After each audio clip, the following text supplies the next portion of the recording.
The Las Vegas Strip, a 4-mile stretch of Las Vegas Boulevard and home to some of the best-known hotels, resorts, and casinos in the world. But it's also a place where not everything is as it seems. The next time you're in Vegas and you're standing out front of Treasure Island, I want you to take a look across the street at the Venetian and the Palazzo. Specifically, look up above the Walgreens and the Grand Canal shops. You're going to notice something a little off with that part of the building, namely that it's not actually part of the building, and it appears to be made out of cloth. There's a very good reason for this oddity. It's hiding one of Vegas's biggest failures. In November 2006, Las Vegas Sands, the owners of the Venetian and the Palazzo, sought approval from the Clark County Commission to begin work on a 632-foot-tall condominium tower.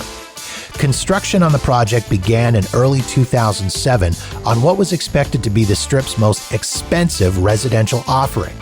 And in September of 2008, a partnership was announced with Starwood Hotels and Resorts Worldwide to open what would be called the St. Regis Residences at the Venetian Palazzo, Las Vegas. The plan was for the tower to include 398 condominium units to be built at a cost of roughly $600 million. Under the deal, Starwood would manage the tower when it opened, which was scheduled for March 2010. That plan, however, was not to come to fruition.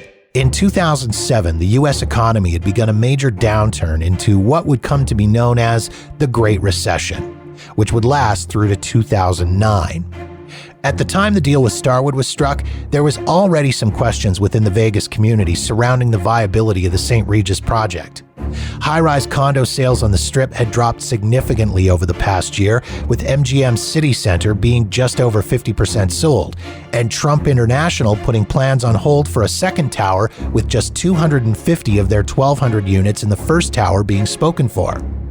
Las Vegas Sands chairman Sheldon Adelson downplayed the concerns, saying he didn't think the company would have any problem selling the condos with their exclusive access to the Venetian and Palazzo and high-end amenities including suites furnished by world-renowned designers and round-the-clock butler service. He couldn't have been more wrong. On the morning of November 6, 2008, just 2 months after the partnership with Starwood was announced, Las Vegas Sands warned their investors of potential bankruptcy. A decrease in earnings along with an increase in debt meant the company was at risk of defaulting on several banking agreements. As such, lenders could come after them and demand repayment. Their only option to avoid going under? Cut costs and shelve projects.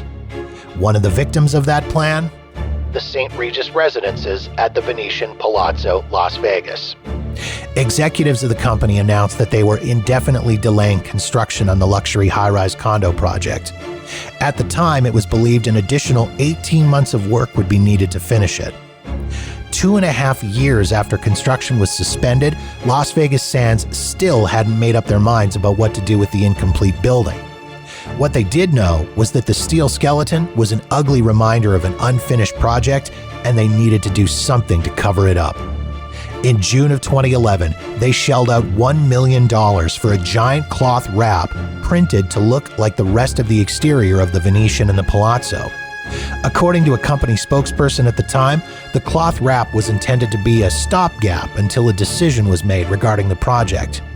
Michael Levin, the president of Las Vegas Sands at the time, had a view of the unfinished tower from his office and stated that he couldn't stand looking at the steel.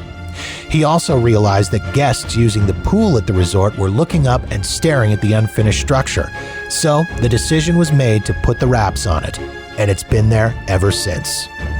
So, what's to become of the unfinished St. Regis Residences tower? In April 2014, Levin said that money was no longer an issue in completing the project. In an interview with the Las Vegas Review-Journal newspaper, he said, quote, "It's not a financial decision anymore, but we want to do the right thing." Because of all the uncertainty surrounding the high-end, high-rise residential market, Levin said it was unlikely the tower would be completed as condos.